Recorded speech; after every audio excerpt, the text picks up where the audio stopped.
It is a great privilege for me to be with you this afternoon.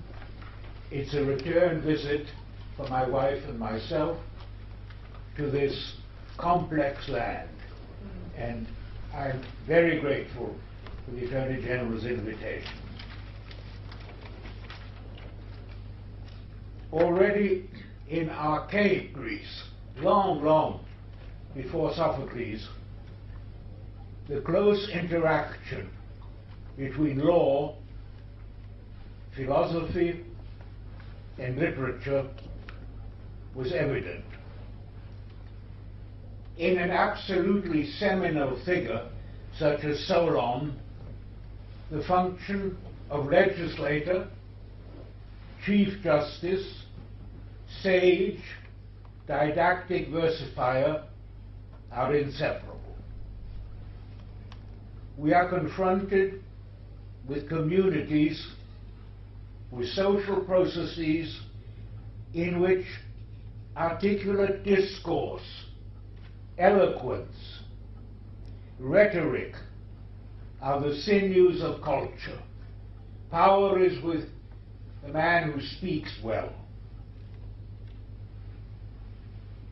Political structure, power relations, argument and rebuttal, the dialectic, determine the evolution of Greek civic and public life, of the polis, of the politeia, of Greek philosophic inquiry, long before Plato, and then of Greek drama.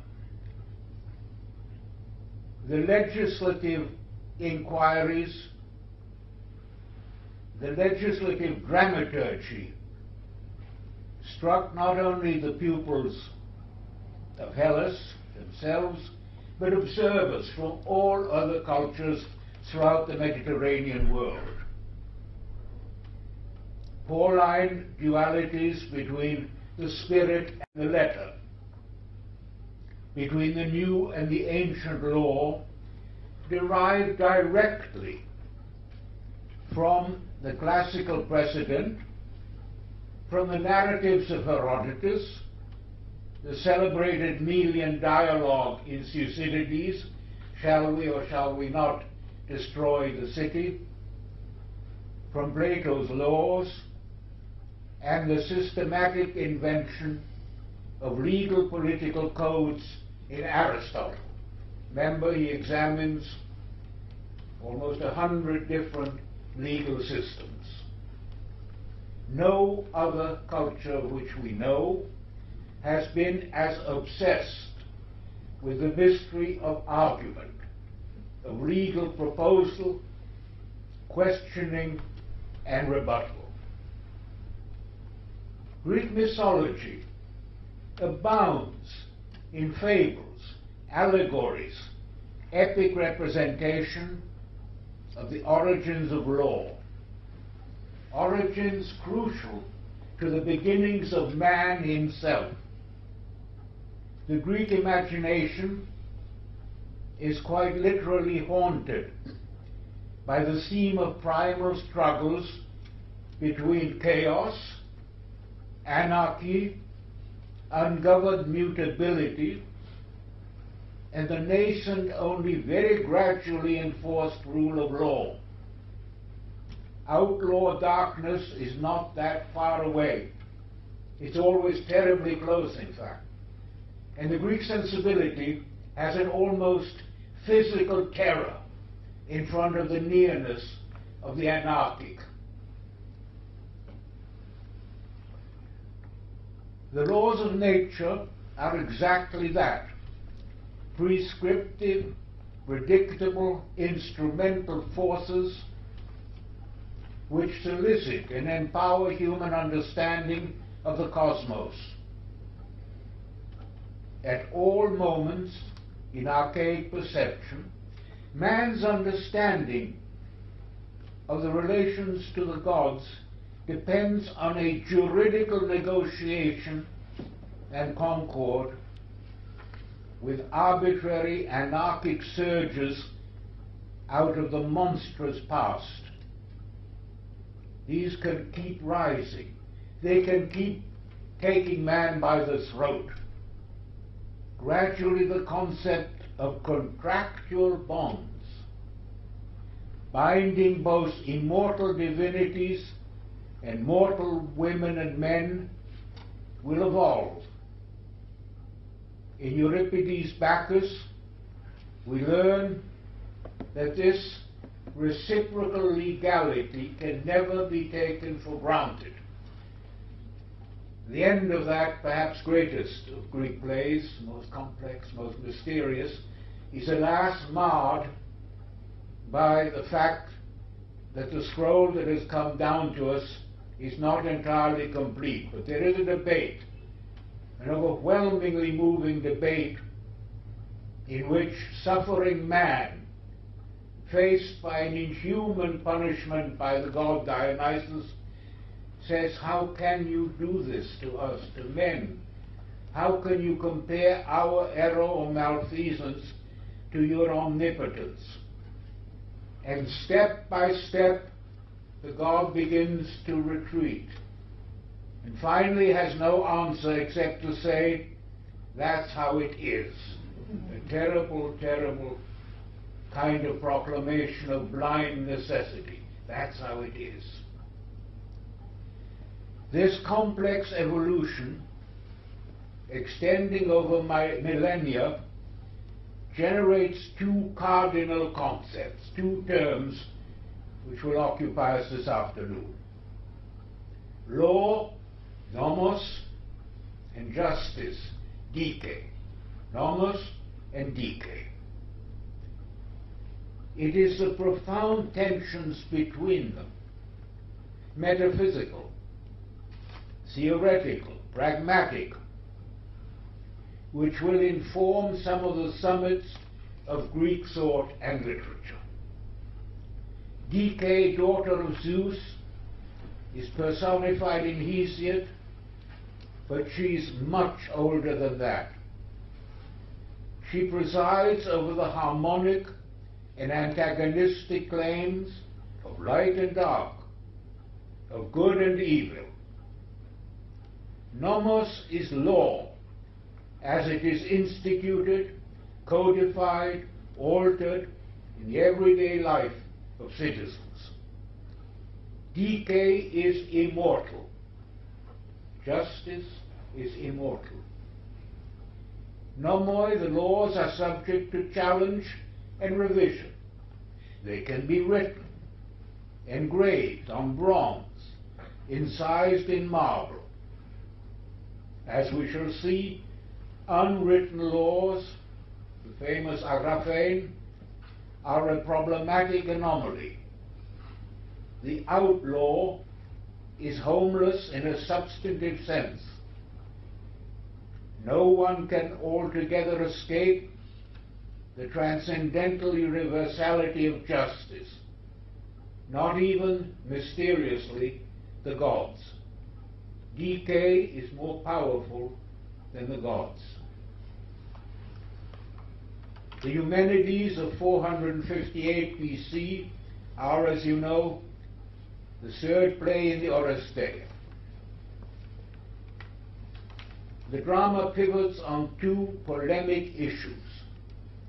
The first is biosocial, the second juridical. Voices out of the prehistoric matriarchal night, the voices of the Furies, argue that women are the determinant partners in the act of engenderment. It's women who matter. It is their womb which houses, which nurtures, which procreates human existence. The role of the male is virtually fortuitous. He merely deposits sperm, which thereafter he cannot identify as his own. No father has the right to claim that he knows whether the child is his own. What father can make the claim to paternity secure? None. Apollo puts the masculine, the modern case.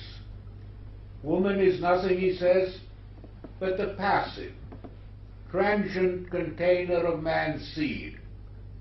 Parricide, or the murder of a husband, homicide, is a crime greater than any matricide. Orestes has avenged his father Agamemnon, foully butchered by his adulterous wife Clytemnestra. Moreover, Orestes has done so on Apollo's express commandment that blood-dripping Furies must desist from harrying him. The two arguments are presented with enormous power. There's no doubt that the matriarchal conception is the more ancient, and it will last till surprisingly late in many Mediterranean cultures.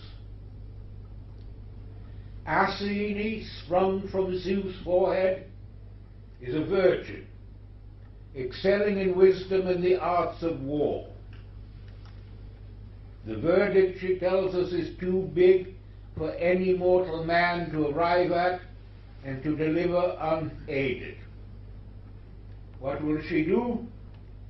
She will establish a jury. She will establish a jury, a tribunal of Athenian citizens to vote on the matter. She ordains that a hung jury shall serve as acquittal.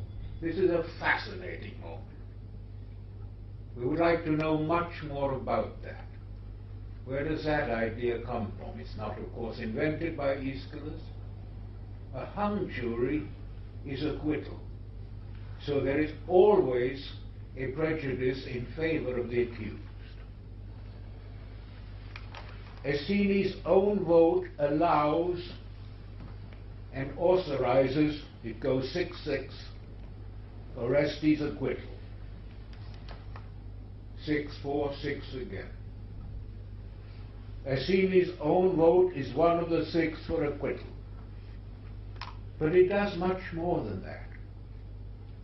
It empowers Athene to assuage the Furies, to invite them into the city, where they will perform an honorable part in the remembrance and enforcement of familial pre-civic ideals. In the ideal polis, the ancient matriarchal elements will not be eliminated. They will give an honest substratum to family life. Justice, now tempered by mercy, will speak through their ancient mouths. They will become the Eumenides, the favorable ones. The Erinyes become the Eumenides. A footnote, how was this staged? The Furies, we know this from vase paintings, had enormous masks surrounded by hissing snakes, dripping blood from their fangs. The Eumenides are radiantly beautiful and bring joy and forgiveness to all who will look upon them. How was this done? There's no costume change possible in Greek drama. They're wonderful guesses. No scholarship really knows.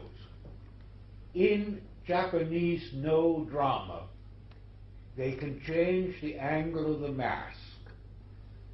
They can change the way in which the mask strikes you and can be seen. Was that, I say, how it was done? We simply don't know. But the moment is incomparable. Over the city of Athens, a law which has now incorporated justice. The two are brought uniquely together. Dike and nomos are reconciled. One can't help think of Freud's very bad joke, but he loved it. What was Freud's favorite joke? You won't believe this, but it was. Man in front of a court in Vienna has been accused of killing both his parents. And he says, please bear with me, I'm an orphan. And Freud thought this was staggeringly brilliant. Oddly enough, it goes back a long, long way. The archetype of that bad joke takes us right back into ancient Greece. The Antigone was staged 2 decades later. It may, in the case would be exceedingly rare, enact a myth invented by the dramatist. As you know, Greek tragedies deal with established myths and variants of them. It may be that this is about the only case we know that the Antigone Creon story was invented by Sophocles. It's just possible. But the background is graphic and can be documented. Convicted of cowardly failure, 2 Athenian admirals were executed and their bodies were left unburied outside the city walls. The motif is recurrent in Western literature. Let us pause for a moment. In other cultures, this is not at all the case. Many cultures commend the exposure of the dead body for it to be picked clean by vultures or other animals, and only after a long period left out in many pre-Islamic cultures, in many African cultures today, it is then that the bones are reduced to ash and buried. Almost the opposite to the Antigone myth. So we're dealing with something very, very special and very important in the Western tradition. The music of this scene, if one can say that, will echo down the ages. In Webster's great dirge in The Duchess of Malfi for the friendless bodies of unburied men, in Sartre's play Les Morts sans sépulture, the dead without burial, over and over again. A taboo, probably prehistoric, attaches to the exposure of the dead in Western traditions, not, I emphasize it again, in other cultures. A dread perhaps of pollution, of being devoured by birds or wolves. Deeper still, the intimation that the soul of the departed will find no rest, no homecoming, until the body is laid in peace. Note that the effort to organize proper entombment for the First World War dead persists to this day. There's hardly a month, is there, when we're not told of the finding of bodies in the First World War fields. Desperate attempts are being made to this day to identify the corpse and to give it burial. Desperate efforts. The effort runs into the hundreds, into the thousands. Such was the weight of dead bodies between the opposite lines at Verdun, between Douaumont and the German position, that no burial was even attempted. There's once an estimate that 45,000 dead lay unburied between them. And the horror of that continues to echo in our condition today. Antigone, as you know, we have just heard it beautifully spoken, cites the unwritten laws of familial piety, a moral imperative which overrules secular criteria of good and evil, of civic political standards. Primal feminine values and obligations attached to burial rites as against the contingent arbitrary masculinities of legality. Legality as an utterly masculine concept. Justice as a concept available to both women and men. the tomb is also the womb to which the dead return for immemorial safeguard. Which brings up a very curious passage. Remember the one, Antigone's argument? You can lose a father in the course of nature, you must.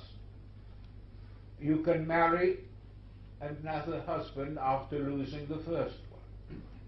You can bear further sons if you have lost your son. You cannot replace a brother. Very odd passage. Goethe found it revolting and ruled that it was a late insertion as one way of getting out of difficulties when dealing with Greek texts. Others have defended it. There's no proof either way. The great philologist, perhaps the greatest of Sophocles' scholar, Wilhelmus Moellendorff, said no one else would have dared invent that. It is Sophocles. To this day the argument remains open, but it is a very curious and disturbing line of reasoning. Creon pleads raison d'état, the ethical distinction between patriotic loyalty and treason, the auctoritas of public codified law.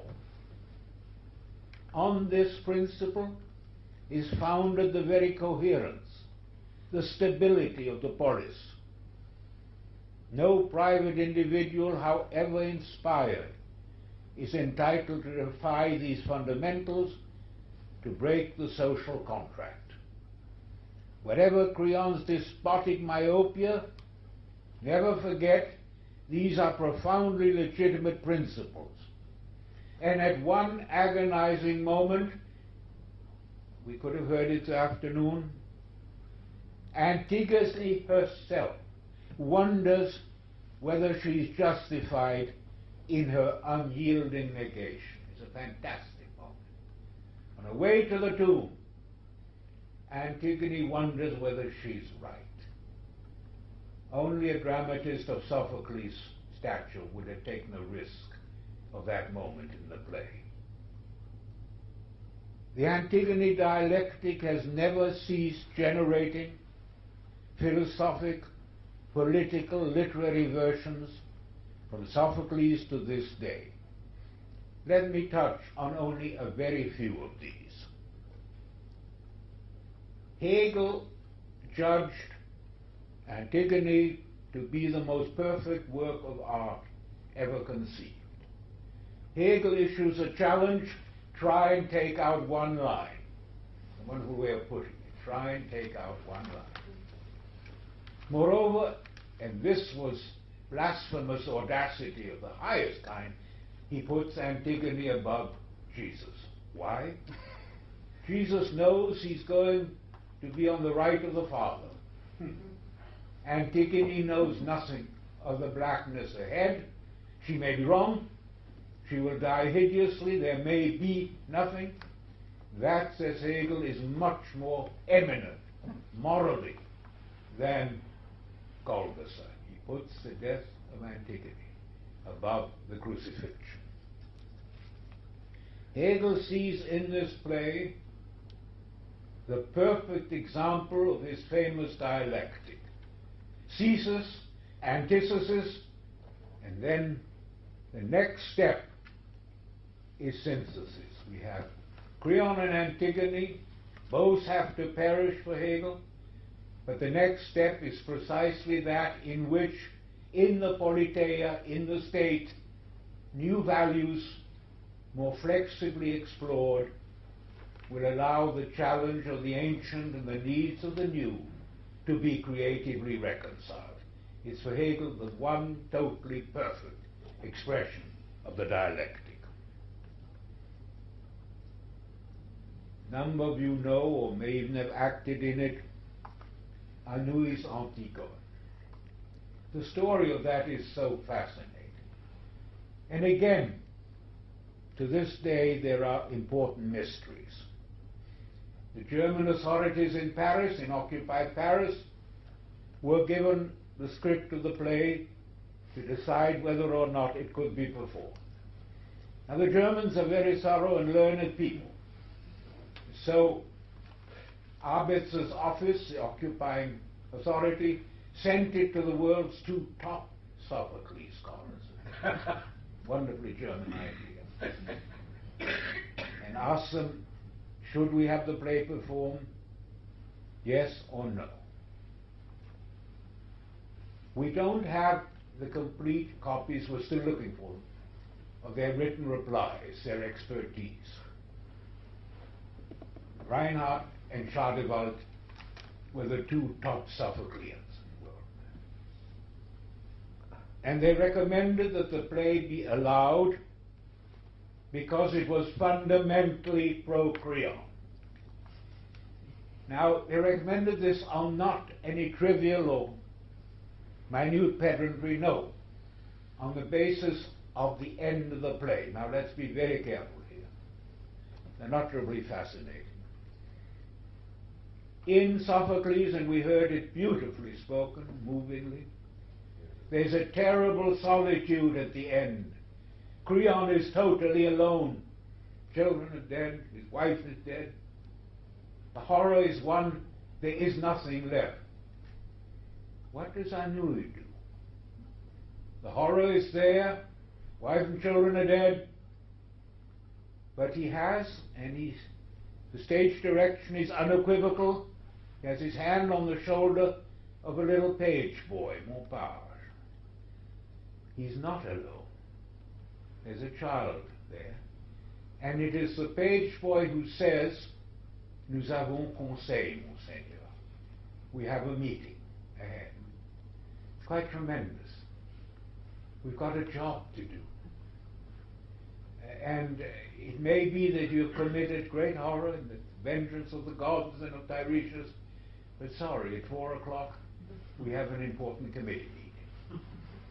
And Schadewald and Reinhardt seem to have felt that justified Creon and made it a play absolutely legitimate in the Paris of Creon, in Creon's Paris. The consequences were terrible for Anouilh. He was cited in front of a tribunal which ruled on collaboration with Germans. He had to leave France and finished in Switzerland in bitterness and solitude. It is a brilliant play, if only because even beyond this Creon argument, it lets us feel that Antigone was a cosmic pest, exactly as young women are and can be. There is in Anouilh's picture that of the adolescent's rebellion, and at any price and at any obstinacy. It's almost St. Trinian's, isn't it? And Anouilh plays with that beautifully, well before the revolt of the adolescents in the post-war civilization. I wonder how many of you know or have seen Astolphe Fougade's play The Island. An absolute masterpiece. We're in Robben's Island, the hellhole, South Africa, where Mandela spent 28 years. And two actors, two convicts, are going to stage Antigone in front of an audience made of the guards, made of their prison guards. They're allowed to do that. And the old actor and the very young. And why can't the young learn his part properly? Wonderfully shown. Finally, the young man gets angry. Says, look, Antigone had it coming to her. Why did that stupid ass confess to doing it? Why didn't she simply deny it? Or why didn't she make life hell for the police? And the old man and this is truly a miracle stroke, the old man switches roles with the young. The young becomes a fierce Creon. Entirely at home in the part, he has no problem now learning it. Makes sense. And the old man is the Antigone figure. It is one, I think, of the very great versions of the story and of the play. These versions run at a very rough amateurish estimate into more than 100. There's scarcely a language which hasn't had its variant on Antigone. We have fascist versions, we have communist versions, the extraordinary one by Bertolt Brecht. We have part-time translations, Hölderlin, surpassing greatness. We have, to bring things home to this land, we have Yeats's. We have so many different things. The spell has been unbroken for 2.5 millennia. And even as I speak, there are obviously new Antigones underway. During the years which immediately followed on the publication of my book, they almost poured in on me, typescripts, manuscripts, including samizdat versions from Eastern Europe. A completely formidable Romanian version, never performed, never published so far as I know, located in the oil fields of Ploiești. Located there where at the time a strike meant immediate imprisonment and execution. And it tells the story of a young woman who decides to organize a strike against the prevailing regime. And of course she will be terribly killed. And that was the Romania of Ceausescu that time.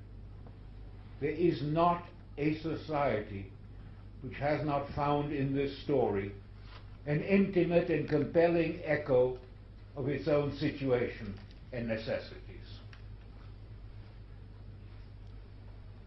Not so very long after Sophocles, every aspect of the conflicts between law and justice was actualized in the most famous of all trials, that of Socrates. No prosecution, no advocacy and apologia in Western history has mattered more and proved as timeless. With sovereign irony, Socrates provokes his accusers. Remember, he could easily have avoided the death sentence, easily. He was expected to. Once incarcerated, he could have escaped into exile. His disciples plead with him to do so. The prison door, they say, is open. Socrates refuses any illegality while demonstrating the injustice of the charges against him. Deliberately, as it were, he opts for Creon's doctrine of the supremacy of law. It is Socrates who speaks for Creon. As it were, he says, an individual fate, however tragic, however unjust, adikaos, must not prevail against nomos, because no individual is greater than the law. The Attorney General is more of an expert than I am on a fascinating text or set of texts which now emerges. It is that of the great leader of the French Action Française, Charles Maurras, a great writer, a wildly inspired man. Charles Maurras, who was to be convicted and sentenced to life imprisonment in his 80s after the liberation, who shouted at the court as he was pulled away, "This is the vengeance of Dreyfus." A wonderful line. C'est la vengeance de Dreyfus. He could not let the theme of Socrates go. It intrigued him profoundly. The sage in the city, le sage dans la ville. And he wrote an essay, a little meditation on Antigone. It is, according to Maurras, Creon who represents the true understanding of justice. It is Antigone who tries to set up her own legal code. He simply twists it completely. If you believe in justice, natural justice, and I say this with hesitancy in front of a qualified audience, for I've never quite understood what natural justice is. If you believe, says Maurras, in natural justice, dans la justice naturelle, then it is Creon you are with. If you believe in the arbitrary invention of a code, then you're with Antigone. It's a wonderfully sophisticated and inspired reversal of our expectations. On that day, so long ago, in 399 BC, the gap between individual conscience and public law, between transcendent moral passion and rational mundanity, mundum, between the hunger striker and the body politic, opened irremediably. Socrates threw up as many questions as it answered. Socrates' conviction remains a haunting moment, almost defining the West. And endless have been the thinkers who have brought it into conjunction with the Antigone problem and with the Oresteia, with the establishment of the tribunal in Athens. Great tribunal in which every citizen had the right to cast his vote according to his conscience.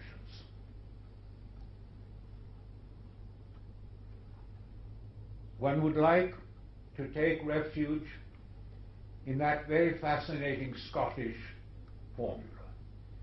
Correct me, I know you will. So far as I know, it's unique to Scotland, to Scottish law. That famous phrase, "not proved."